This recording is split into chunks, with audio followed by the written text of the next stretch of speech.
freaking first cut. Golly. Welcome to the First Cut Podcast. I'm Rick Gehman, and this is your DFS preview for this week's Wyndham Championship. And now batting, Greg DuCharme is here. Hello, Greg. Rick, good evening. Thank you for starting a little bit early. To give you a little context to that intro, my son, who's 6, has a big baseball game tonight under the lights. And if we go a little bit early, I can get there right on time.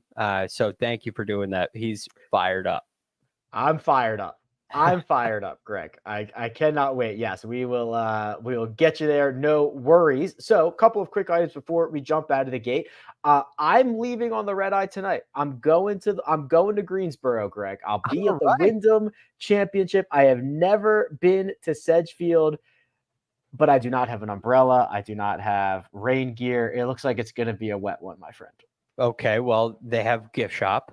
Yes. You'll have an opportunity to purchase all those things.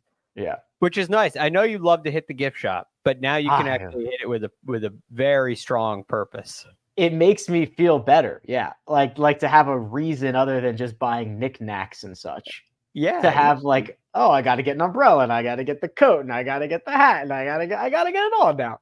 It is really nice to have good rain gear because you know what? You don't use it very often, which sounds like a detractor, but when you do and you have it and you don't need to buy it, it's really nice to have. And when it's from a cool place like Sedgefield, it's great. Yeah, I love it. Well, listen, let's jump into this because Sedgefield is likely to be a little bit wet and soggy. Troy, if you want to show up my screen here, I've got my website, rickgregggood.com. So Sedgefield, so this tropical storm that is hitting the southeast of the U.S., I believe her name is Debbie. She is causing a little bit of a ruckus right now, and there is any number of projections, Greg, depending on what route she takes and when she gets where, that this could be 3 to 4.5 inches of rain. There's rain in the forecast every single day. I imagine this is preferred lies written all over it. But it's usually, we don't usually talk about weather this early in the week, but considering the fact that we've got something of this magnitude, I think it might be worth it. Mud ball. Nice. Probably won't actually come into play because it's likely, like you said, very likely to be lift, clean, in place. The concern is, of course, not getting rounds of golf in, right? Having a limited amount of time when you can play. So it does seem like it has it wants to kind of sit and hang around a little bit. Hopefully she keeps on moving and gets out of the area and, and this becomes playable because it really is. It's a special tournament. There's a lot of implications with the FedEx Cup on the line. And it's a really important week and it's a really fun tournament. It's really fun for DFS. This is a golf course with rather sticky course history. Guys that play well here tend to play well here all the time. It's a golf course that when you know where to miss, where you can't hit it. You have an opportunity to make a whole bunch of birdies. So I certainly hope that whether it's wet or not, they have an opportunity to play and you get to watch a lot of great golf, Rick. I hope so. Keep it moving, Deb. Keep it moving. But you're right. There is a pretty good sticky course history here. You think about it with guys like Siwoo Kim or Webb Simpson, obviously kind of towards the back end of his career now. But we see a lot of similar players. We see a lot of similar results. The one thing that when I start modeling this, Greg, driving accuracy tends to be fairly correlated to success around Sedgefield because you keep it in play, you give yourself an opportunity to find those putting surfaces, you start rolling it in, and that's really the idea. You can't go spraying it around here and try to escape from prison all the time. No, it's really interesting. The green irregulation percentage from the fairway is about 80%. It's not an overly long golf course, so that's to be expected. But when you miss the fairway, the green irregulation percentage goes down to about 55%. Wow. So, that's a significant difference on this golf course, and it puts a premium on driving accuracy. And that's why you see the winners that you see here. You can almost go all the way down the list. Lucas Glover, extremely accurate. Tom Kim, extremely accurate. Kevin Kisner, not so much lately, but back in 2021, extremely accurate. Jim Herman, more accuracy than distance. Yeah. Wild card. JT Poston, more accuracy than distance. Then you go back into the history books. You got the Brant Snedekers, the Webb Simpsons, the Sergio Garcias, Henrik Stenson, Ryan Moore. All these players have won here. And quite frankly, there's very few outliers. Yeah. There's not, maybe you consider Sergio a bomber, but not really. There really aren't any bombers that have come out to Sedgefield and won. Yeah, I was going to say almost to a man. Those all seem like they are at least either really good at both parts of total driving or are more accurate than they are long. Right. Which almost to a man there. Yeah, and most of them are accuracy specialists. Yeah, exactly.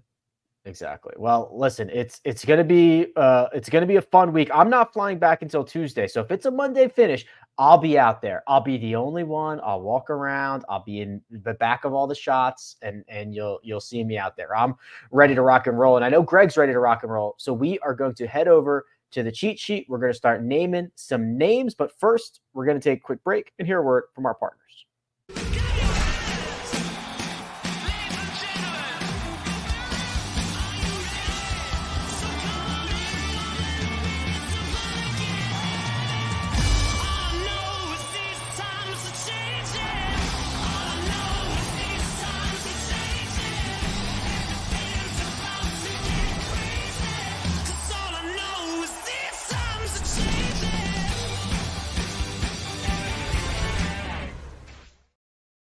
And we're back. Here it is, the cheat sheet on rickrungood.com. And there are 4 golfers in that $10,000 range, and they're led by Sungjae Im at $10,700, Shane Lowry, 10-3, Billy Horschel, 10-2, and Siwoo Kim is $10,000. Greg, these are guys that are certainly deserving of the price, but they're not necessarily ones that we see that price attached to on a weekly basis. So how would you like to start dissecting the top of the board? Well, for one, I think all of these guys are playable. Very playable. If there was no prices attached and I was just going through the field list with no consequences, these 4 players would be right up near the top of my power rankings. So I don't think you can go wrong in any way. So I ranked them. I do think Sungjae Im is absolutely the top choice. What Sungjae Im has been doing this year is really, for DFS purposes, incredible. And if you look at this from the Masters on, the only events where he's finished outside the top 12 have been majors where he missed the cut. This is not a major. I don't think we have to worry about this. I mean, you're talking about a T7 at the Open, which actually is a major, but it's the only major he made the cut in this year. T4 at the Scottish Open, T12 at the John Deere Classic, T3 at the Travelers, T8 at the Memorial, T9 at the Charles Schwab, T4 at the Wells Fargo, T12 at the RBC Heritage. This has been phenomenal stuff. He's done it with ball striking. He's putted very well. He checks all the boxes. There's one that we haven't talked about, though. That's course history. And Sungjae Im has 3 top 10s, has not finished outside of the top 25. So he also very much checks that box. Yeah, it's well-deserved. It's a well-deserved $10,700 price tag. I'm glad you pointed out the differences between his really good results and the ones that he struggled with. The only places he struggled are majors. And what I like is, if I go back to his overall results, it just looks like vintage Sungjae. You know, the way he's doing it. He's got the well-roundedness. He's a great ball striker. Now he's getting that putter fix, which is something that wasn't necessarily the case at the early part of 2024. He got off to a slow start, but he is in full throttle right now. Shane Lowry is the only one of these 4 who is coming back from Paris. Billy Horschel, last time we saw him was the Open. Same thing for Siwoo Kim. Are there any concerns about that? How does that factor into the rest of these 3 for you? I am generally not concerned about coming back from Paris. You know, unless you played the 3M and then Paris and then back here, which none of them did. I'm not really worried about one trip. I think this is the easier way to travel anyway. So, and Lowry's probably been in Europe since So the Open, he probably went to Ireland. He probably went home to Ireland and then went to Paris. He's probably been over there. It probably hasn't been a lot of travel for him at all. No, he's probably been there for a month. Yeah. So I really don't think it's a big deal. Now, I like Shane Lowry this week. He's been playing some really good golf. I do have him 4th on this list in rankings. Okay. And the reason is I'm not overly impressed with his course history. But his best finish is a T7 in 2017, but there's a lot of T51, T83, T23, miscut. His first start here was a T42 as well. And in many of those years, Rick, he's played well. He's hit the ball like this. So I don't think it's his favorite golf course. That being said, I think he's talented enough. I think he's putting better. There's a chance, especially with some softer conditions, there's a chance he plays well. So I'm not going to go as far as to say that I fade him, but I will rank him 4th amongst these top 4 players. So I think we got Sungjae at 1. I think we got Shane Lowry at 4. So that means we have some combination of Billy Horschel and Siwoo Kim at 2 and 3. How are we sorting that out, Greg? These two are tough. And I actually put Billy Horschel 2nd. Okay. Again, phenomenal course history. 4th in 2023, 2nd in 2020, tied 6th in 2019, another tied 5th back in 2016. The last 4 years here, he's gained at least 3.5 strokes putting, which I think is a phenomenal sign. We know about the improvements he's made with his ball striking this year, especially the greens and regulation. And while it slowed down a little bit, it seemed to come back at after the Open. I think he'll come back well rested. I think Billy Horschel is ready to go, try to get a second win on tour this season. Yeah, this is, I think, and I caught myself doing this as well. I think when I think of the Wyndham Championship, I think course history, because I think a lot about course history here, and my brain does go to Webb Simpson. It does go to Siwoo. It really should go to Billy Horschel as well, and it just doesn't. And now you're combining that with his recent improved play. I mean, he's a winner on the PGA Tour this year. He won in April. He won an opposite field event in April. And I'm kind of glad, Greg, I remember being so bearish on him when he was going to play the 3M Open right after and I'm like, oh man, he's cooked. There's no chance. There's absolutely no chance. I think he got a little sick, just took the week off, withdrew, and I'm happy to get right back in on this. Yes. It was absolute fade at the 3M Open. That was a miscut all day. Instead, it doesn't even show up on the report card. And now we're looking at a second place finish in a major in his last start with some time to rest. I think things are looking really good for him. So that leaves Siwoo Kim, and the probably the big thing for Siwoo is that you do get the course history. It's kind of been all over the place, but he won here in 2016, a 5th, a T3, a T2. He's missed a couple of cuts. He withdrew in 2022, so it's kind of been a lot of different results, Greg. But they are at both ends of the spectrum. You either get really, really good, or he's not going to be around for the weekend. Yeah, which I don't think is something that should scare you. It checks the box of course history, in my opinion. It doesn't lock in. Now you got to go look at what he's done recently. And you look at what he's done recently, and it's been fine. Not great. He hasn't missed a cut since the PGA Championship, which has some flavor of Sungjae in, but we haven't really seen the upside in it. His ball striking's been okay, not great. His putting has been okay. It's still a big concern for me. So I think that you're rolling the dice a little more with Siwoo than the other guys. I think his upside is surprisingly higher than Shane Lowry's, which is maybe the wrong way to say it. He's just harder to figure out, but I think he's been playing well. And I like his course history better than Shane Lowry's. He hasn't been playing as well as Shane Lowry, but he plays better here than Shane Lowry. So, there's a little bit of a toss-up there, but I think that's why Siwoo's in the 3rd position, which, quite frankly, is 3rd in the field. It's a pretty high rating. You're on mute, Rick. I don't even remember muting myself. That Sorry. my brain is mush. Thank you. When you have as much history as Shane Lowry at a golf course, 6 starts, and none of them are really all that good. A T7, but that was 7 years ago.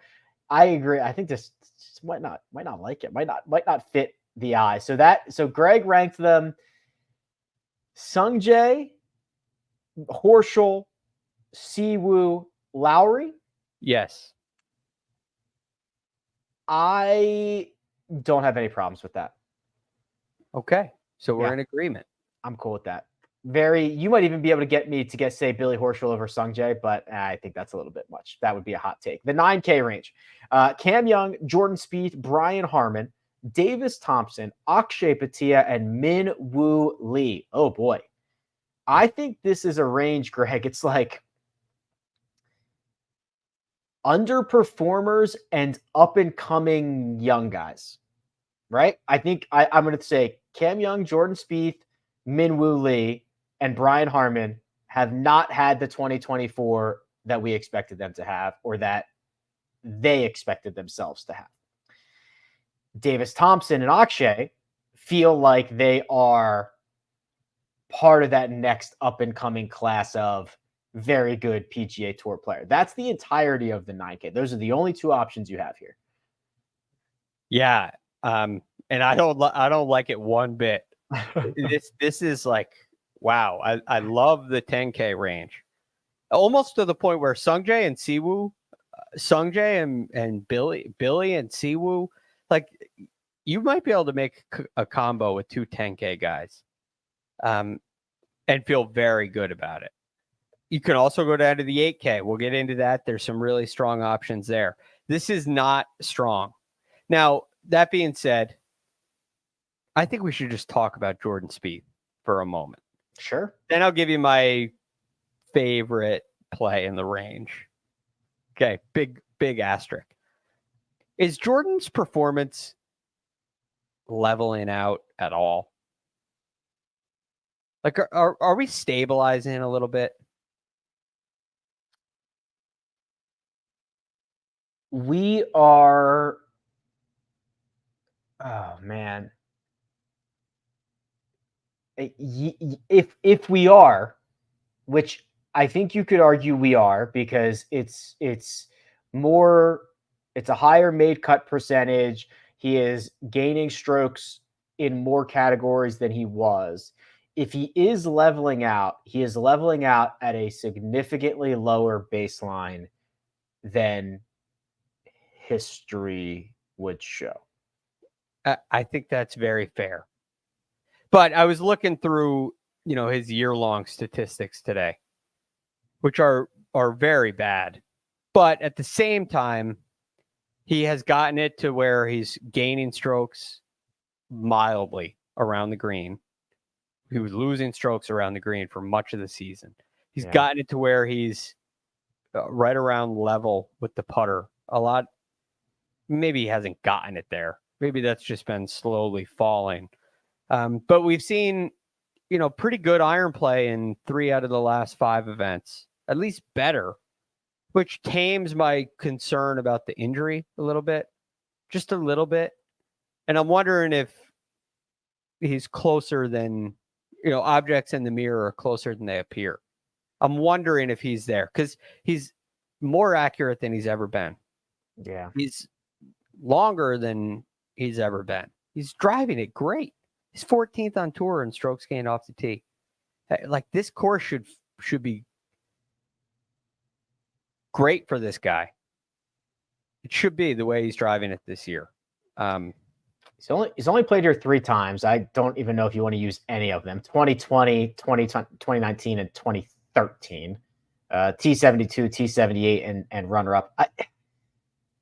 Jordan, it's so weird. If I just close this up, remove his name, he's like an average player. He's like an average tour player. Average tour player. It's like an average tour player. Now at 9, well, how would you assess an average tour player in this field, coming off a T25 at a major, T26 at the John Deere? You're probably fading. Yeah, because so last 36 rounds, I know that's not the entire year. He's like a 0.2, so just a little bit above average. There are guys who are cheaper who are 0.8s, 1.5s, 0.6, 0.6, 1.6. Yeah, the only reason this stat line, this history, this recent form is 9,500 is because his name is Jordan Spieth. Yeah. Hate to say it, but that's the only thing. A rare average tour player that you're not surprised if he wins. Right. That's the heart. But I don't think we're there yet. I'm fine to be late on Jordan. He's still a fade. Who can we find in this range that's worth clicking? Well, again, I think worth clicking is probably not in this range. But Brian Harman has been okay. He's been better than most people probably realize. Right. Yep. I'm not saying he is. I'm not saying he's been great, but I'm saying if you just in your little brain think about how Brian Harman has played this year, I bet you he is actually played better than you think he has. For most people. A lot of T26, T28, and he has two really good finishes here. He's got a T3 all the way back in 2013. Jordan beat him that week. And in 2019, he's got a T6. So he's showing an ability here. He's accurate off the tee. We know that. He hasn't been putting great, but he can putt great. I think he's playable. I agree. I think my favorite's Davis Thompson. I just think he's been better than all of these guys. He won a couple of starts ago. I do worry about the 9 strokes that he's lost on approach in Scotland, but I will just say that was in Scotland, and now we're back in America, and he's going to get back to his great play. Yeah, it's funny, right? It's a very easy thing to just kind of write off. Yeah, I think my favorite is probably Akshay. Okay, but it's more of I've been on Akshay all year long. This feels like a terrible week to step aside. It just doesn't feel like a good idea to step aside on Akshay this week. But very similar to Davis Thompson. I think they've both been playing pretty well. They both contended lately. Akshay nearly won 2 tournaments in a row, played some really good golf earlier in the year. He won back in April. Didn't play great at the Open. Neither did Davis Thompson. He didn't play great at the 3M. But I still think Akshay is playable. Yeah. So of those 2 groups that I listed out, kind of underperforming stars or up and coming players, I want the up and coming guys this week. I would lean that way as well. But it's a mild lean because this range is it seems a lot easier to just fade entirely. Yeah, it's a small range too, and you can kind of just get away with moving past it, which is listen, what we'll do. There's a lot of great options left. Let's get to the 8s, the 7s, and the 6s. But first, we will take a quick break and hear a word from our partners. Well, you need your sports news anywhere? We've got breaking news to bring you. Then get your sports anytime you want them. Big trade news overnight to discuss. Because we know you need sports all the time. A lot of movement in the rankings this week. A legend adds to their legacy. We're bringing you that breaking news right here on HQ. CBS Sports HQ, anywhere, anytime, all the time. And we're back. Maybe we'll do a little bit better here in the $8,000 range. There are 11 golfers, which is just the right number. The most number of names that I think I would read all of them. So the top is Cam Davis, Aaron Rai, Christian Bezuidenhout, and Luke Clanton. If you want to get something towards the middle-ish, that would be Keegan Bradley, Thomas Dietrich, Robert McIntyre. And if you want to round out at the bottom, that would be Nikolai Hogard, Maverick McNeely, Harris English, and Johnny Vegas. So Greg, maybe we can do a little bit better here. I think we could do a whole lot better. In fact, the best player in the 9K range is in the 8K range, and it's Cam Davis. Yes. I'm psyched about Cam Davis this week. I think he could win the tournament. He could win again. You look at what he's done the last 3 weeks. So since his win, something changed the week before this win. I'm not sure what it was. He was in a slump. He was in a dark place. Now he's in a light place. And all of a sudden, he's gained strokes off the tee and approach the green in 3 in a row, around the green in 3 in a row. It's actually 4 in a row. The putter has not quite cooperated the way it did at the Rocket Mortgage, but still T26 at the Scottish Open, T19 at the 3M Open. Things have stabilized for Cam Davis. So the next thing you look at, Rick, is his course history. Yeah, let's do that. Which is very impressive.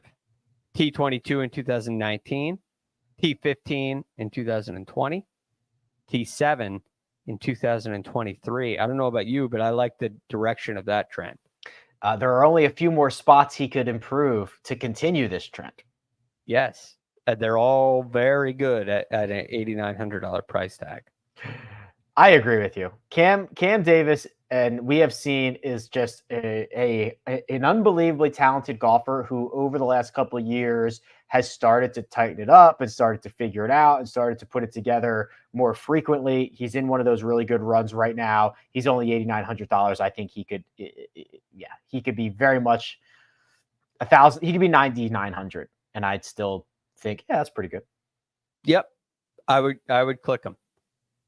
I mean, I may get to a point, I may talk myself into the fact that he's going to win this tournament, and I may click him ahead of Sungjae, right? Put him first in the power ranking. That's probably extreme, but he's that good. The other thing is the last 2 events, the putter hasn't been great, but at Wyndham, he's putted great in all 3 starts.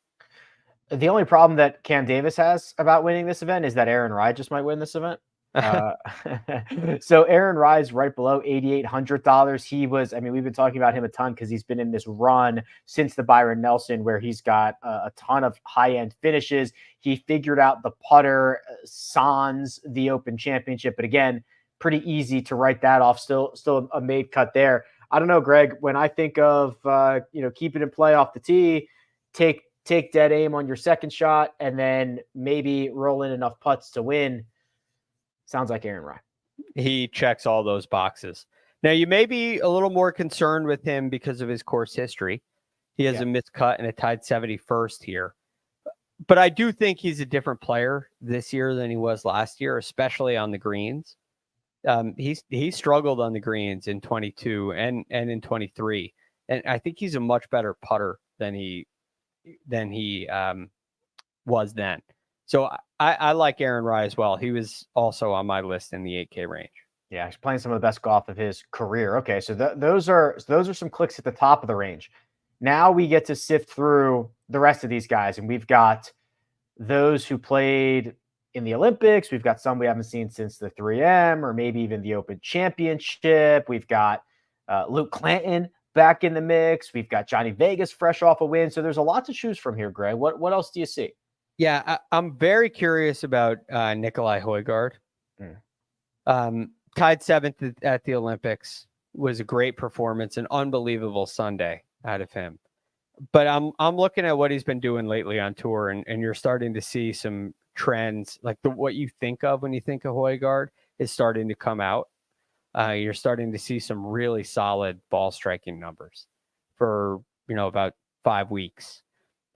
Some really good stuff. The putting has been slow, but it hasn't been very good, quite frankly. It's been holding him back. The one time he played here at the Wyndham, he finished tied 14th as well and gained 6 strokes putting. He was a level putter at the Olympics. I think there's a lot of confidence for him. I like the direction that he's headed in with his ball striking. I think you could see Højgaard have a great week.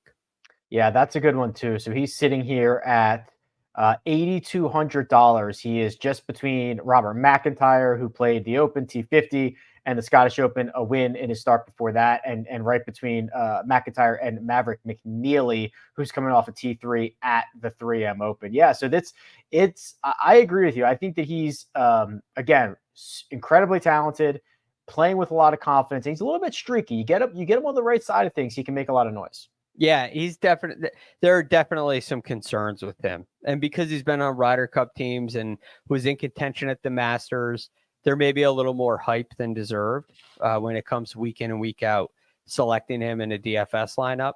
but I think we're starting to see the statistics match the hype, and we're heading in that direction. So unless he's extremely popular, which I don't think he will be, I think he's a very good play. If we're going to get guys who just played the Olympics, and I agree with you, I think it is easier to go in this direction. I am still kind of infatuated with Thomas Dietrich. I just don't know why, but every time I look up, he's in the mix. Sometimes he has, a bad round or a bad 9 holes and plays himself out of it, but he hasn't missed a cut since Byron Nelson. A couple of really great major championship finishes and an Olympics finish in there as well. I just like his style of golf. I like his demeanor. I like the way that he kind of manages himself around golf courses. I just kind of trust him a little bit. He's on my list as well. First of all, he has a T21 or solo 21st finish here in his only start. There's a lot to like about Thomas Dietrich. He passes the eye test very much so. Maybe he gets a little shaken under pressure sometimes, but sure. I think in general he passes the eye test. He's just a little hard to figure out statistically. It's like, it almost reminds me of Harris English, who's in this range where you're looking at a beautiful golf swing and the stats just don't quite match it. Like he's got this beautiful golf swing, but he gets the job done with his putting. Right. And I like that. I like that place. That could work because he can hit. He can hit it. And he can roll it too. So yeah, he's a little harder to figure out, but I think that's why he's down at 8,400. Yeah, it's like, how does he ever miss a fairway? How does he ever miss a green? Yeah, it's craziness. Yeah, and he does, but not very many. It's just relative to the PGA Tour. It's he's not Scotty Scheffler. He is not. Anybody else in the 8K range, or should we roll on? Those were my 4 guys. I think we can roll on. Perfect. We were pretty much in lockstep there. So here's the $7,000 range, and we start with the names of JT Poston and Kurt Kitayama. The middle of the range will get you Denny McCarthy, Nick Dunlap, Steven Yeager. And if you go down to $7,000 even, that'll get you Matty Schmid, Rico Hoey, amongst others. There are 43 different golfers in this 7K range, Greg. So let's find a couple that we can trust. Yeah, I kind of divided it into 2, like the top half and the bottom half. Okay. I actually think the lower portion has some really good options. Do you want to start there? No, I think we start up top. Okay. And these options are almost like the 9K range. I'm like lukewarm on them, except for this guy, and that's Eric Cole. I feel very strongly about Eric. Man, so I like Eric Cole, but it made me queasy when I realized that I like Eric Cole for this week. Yeah, I get it. I totally get it. Because there's some things that are shaky, but this is what you were saying. This is what you were saying about Davis Thompson. Yeah. Right. He finishes tied 6th at the Rocket Mortgage, tied 7th at the John Deere. Scotland doesn't go very well. T46, T30, T31st, but it's Scotland. And those are better than a lot of guys, and they're better than what Davis Thompson did in Scotland. Yeah, it's pretty good. It's actually pretty decent. Right. He beat the field in both of those events.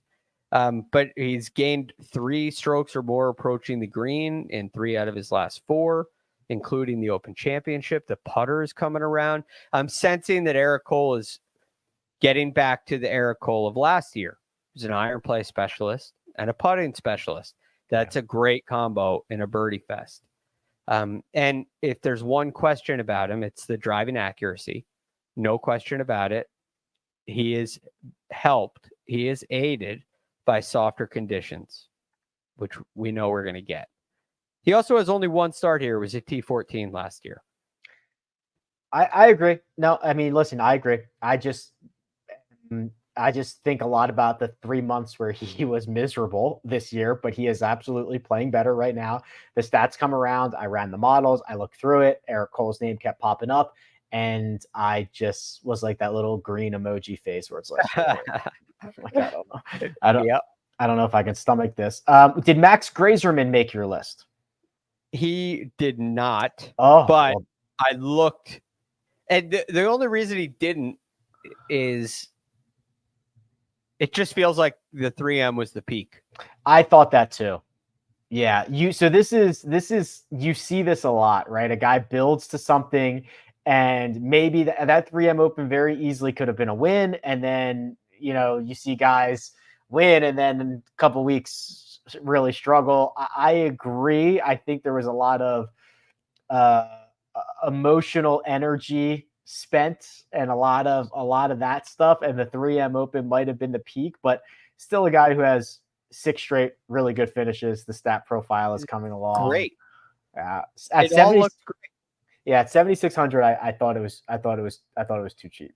I will say, if you're looking for a reason, if you already had Grazerman's name circled and you're looking for a reason, I did think he was very calm at the 3M when he was done. He was very nonchalant about it. It didn't seem like, oh, I can't believe I lost. It was so close. He was pretty chill about it.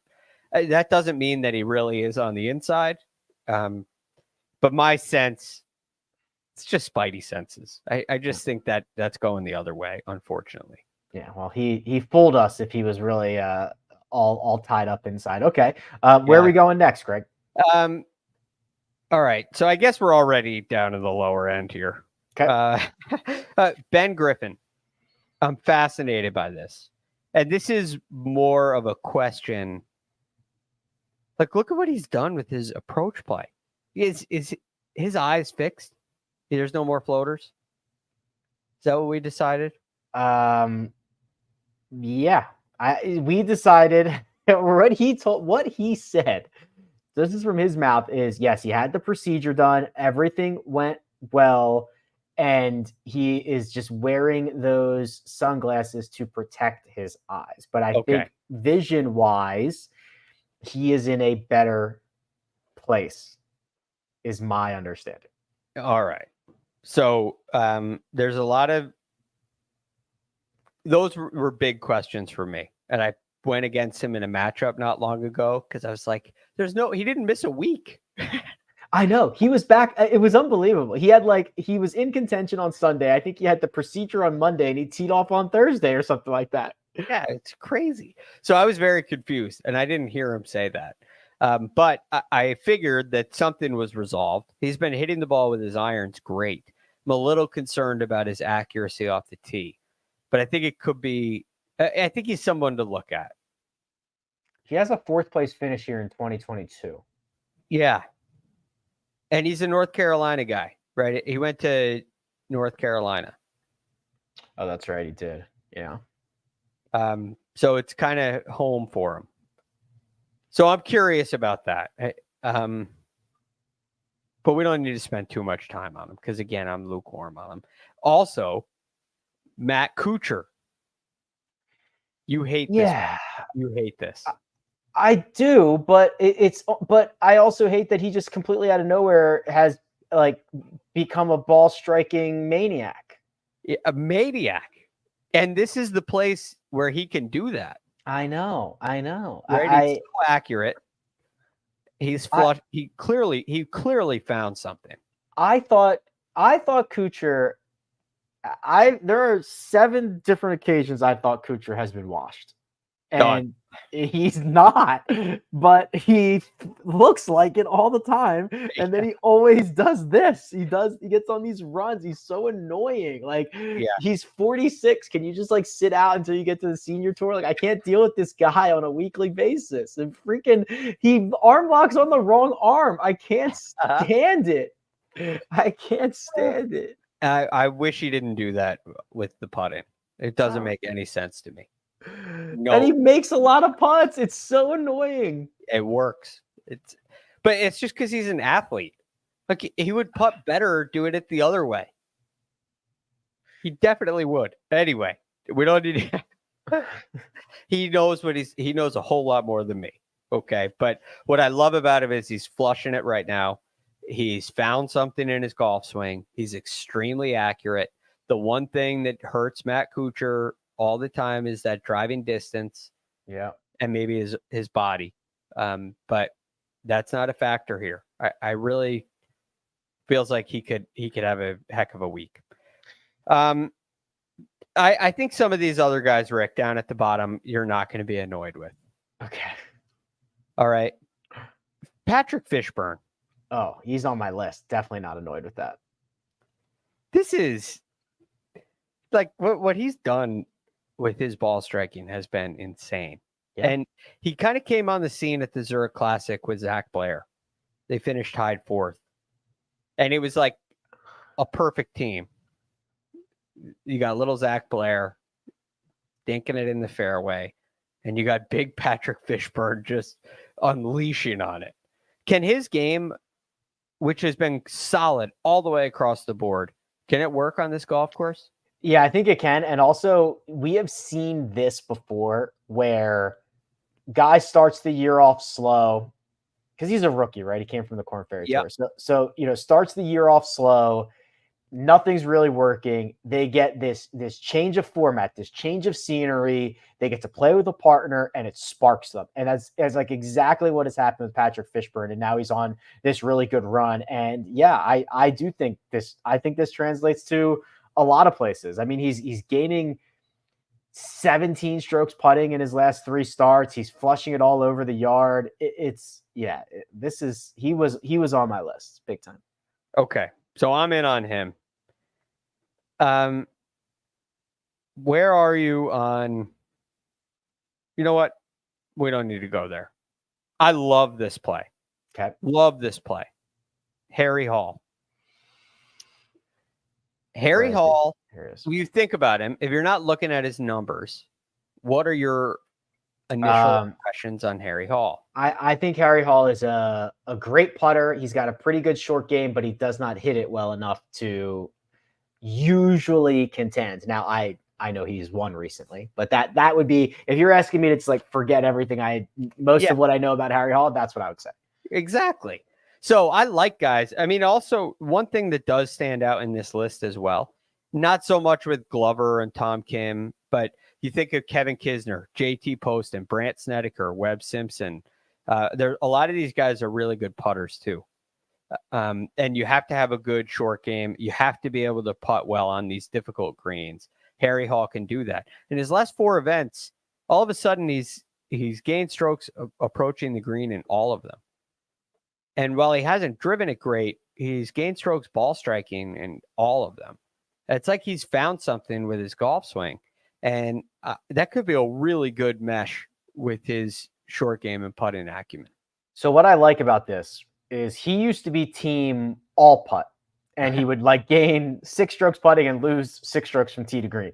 And then you can kind of see, okay, he goes from losing 6 to losing 3 to losing 2 to being a 0 to gaining 1 to gaining. And it's like he slowly started to turn these from red to black to green. And now he's kind of probably playing with a ton of confidence, right? Winner at the ISCO gets him a lot of security, then backs it up with a T24 at the 3M. He's been on a good run for a month and a half. And this, yeah, if he continues to do that, he's in play. So I'm excited for Harry Hall. He needs a big week to get into the playoffs. I think he's like 83rd in the FedEx Cup, somewhere in there. You should be automatically in if you win. That would be cool. We've talked about this. Yeah.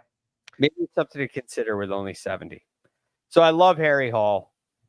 Another guy that needs a big week is Brendan Todd. Oh, how big of a week does he need? He is, I think, the bubble man. Bubble boy. He's, I think he is right on. I have it here. He's 70th. Oh, wow. Okay. So we've got T31 at the Open Championship, T46 at the Scottish Open, T12 at the John Deere. He's playing better. The putter's always there. Always there. Putter's always there. You know that he has, he really likes this event. This is like one of his majors. He knows it's actually an event he can compete at. Finished tied 7th last year, T10 in 2021. Struggled before that, but he's a much different player now since 2020. So I like those. 2 out of his last 3 events have been top 10s.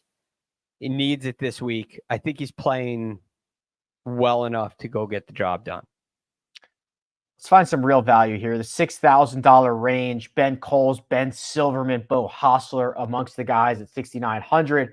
Mid sixes, Nick Hardy, Ryan Moore, Sam Ryder. And then the mid-price golfers this week, Braden Shattuck, Will Gordon, Paul Barjon, and others. Oh, there's Jim Herman. Also $6,000. Anything here, Greg, that you think is worth a click? All right. So I wrote down a couple names. I have a list populated here. Okay. So let's just go through it. Ben Coles. You know, I've been on him for a while. Fairways and greens, baby. Fairways and greens. So I went over to your cheat sheet, clicked on the accuracy tab for the last 36 rounds. He's number one. He's number one. Yeah. Aaron Rise, number 2. Brendan Todd, number 3. All these guys made the list. Now, it's a little disconcerting when you look at accuracy, who leads the way, because you get a lot of 6K options. A lot. Which is probably not as much a sign that they're going to play well here as it is how the PGA Tour works week to week. Correct. But I like a lot of the aspects with Ben Coles anyway. I think his iron play has some potential. I think his putter has a lot of potential. So I like Ben Coles. He also got off to a little bit of a slow start and has been a lot better. Yes. Yeah. Yes. Okay. And look, he's 6,900. We don't need to read all these finishes, but he's been making cuts. Yeah, we're also not like mortgaging the house on him. No. This is a guy, well, you play him so you can get 2 10K guys in there. Right. Okay. What else you got? All right. Now, the next 2 names, this is a little bit of a bet. But I just Nick Taylor at 6,800 in this field. Just take a look at it, Rick. It's been bad. I know. He's struggled with the putter. But he's gained strokes approaching the green in 4 in a row. Okay. His short game has been very good. It's had to be. Had to been good. He's not the longest hitter. Not a huge concern. He's played well here. He's got 2 top 10s here. Both putting. We are hinging on Nick Taylor as he tries to make the President's Cup team turn it around on the greens. Crazy? You could have. I was buying all the Nick Taylor after his Phoenix Open win. I was so excited about what was coming, and none of that came to fruition. No, it went the complete opposite direction. So we need him to gain like 2 strokes putting. Yeah. Yep. Now, I think a lot of that in the middle after that period you're talking about, he started hitting it terribly as well. Yeah, he did. And I think there's some life coming back. I think he's too good a putter to be putting like this since March. Okay, so you're right. After the win, he lost everything. And he has at least figured out the ball strike and the approach play. So he's halfway figured it out. Yeah, and on this golf course, I think his driving will look a whole lot better as well. I agree with that statement. Right. So now we're looking at a complete tee to green player who's at 6,800, who has been a good putter before. In this range, I'm okay with it because there's so much here I don't like. Yeah. Okay. I'm okay with that. I mean, there's a couple guys I would be more interested in, but if that was your case, it's not a bad case. How about Cam Champ? No, I know. I'm just pressing your buttons. All right, let's go to David Skins. Okay, what's his price? 6,700. 6,700. T24 at the 3M. He missed a couple of cuts at the ISCO and the John Deere, but T17 at the Rocket Mortgage, T21 at the RBC Canadian Open. It's not great, but there's been upside with his ball striking. There's been some upside with his putting through the year, and I think it gives him an actual chance to get a top 10 for you. I'm not sure it's the safest play, but in this range, I think there's more upside here than most of these guys. Yeah, I'm living in like the Ben Coles, Pearson Coody, then maybe Justin Suh. I looked at him too. Justin Suh and Chad Ramey, I throw in as like they could be turning the corner. Those two could be turning the corner. If they're coming out of slumps, they're a little bit too cheap. So those would be like the core 4 or 5. Then I would get into like, okay, David Skins, who we always talk about, kind of that high upside type of golfer. We've seen him, be first round leader. We've seen him be in the mix. Nick Taylor is interesting. I usually like guys like that. Because I think to some degree I like Steven Yeager this week because I've told myself a lot of the same stories, which is he's too good to be this cheap, and he's just one good putting week away, and he's getting a little bit unlucky. And like I've told myself that story about Steven Yeager, so I could probably convince myself of that in terms of Nick Taylor as well. Yeah, I think it's going to happen. I don't love doing that, but when you look at who you're comparing it to, it comes to life a little bit. Like who would you rather have, Nick Taylor or Chandler Phillips? It's like very clear when you put it in that perspective. One other guy, Rick, I'd throw in because I like the Justin Suh and the Chad Ramey who are turning the corner. One other name that may be in that category, Matt Neesmith. I knew it. I knew we were going to get to Matt Neesmith. Yeah, he made my list, was last on my list. I guess Ramey at 6,600 would probably be the lowest I'd go. But Neesmith, you could flip a coin on. He's putted better than he ever has the last 3 weeks. T9 at the 3M, T2 at the ISCO. Perhaps there's life. He's a tough watch right now. He looks like he's got a lot of things going through his brain. He changed to a high visor, which is also a tough watch, but very interesting. The results are better and the stats are better, but it looks very difficult for him, which is not, listen, it looks difficult for Tom Kim too. Tom Kim looks like he's got a lot of thoughts going on, and that's working out too. But if you click Matt Neesmith's name, don't watch it. Just check on Shot Tracker. Yes, or Sunday night, check to see where he finished.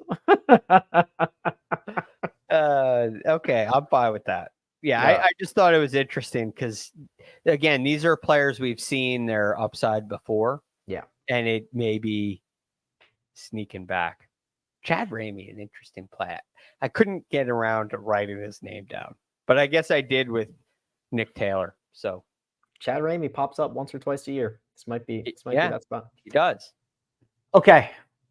We will be back Tuesday, Wednesday, Thursday. I think it's every day this week. We got network shows. Just where to find us. Everything's always there for you. Greg DuCharme is available at The Real GFD. Producer Troy does all the hard work behind the scenes. You can find me at Rick Run Good. This has been The First Cut. We'll catch you next time.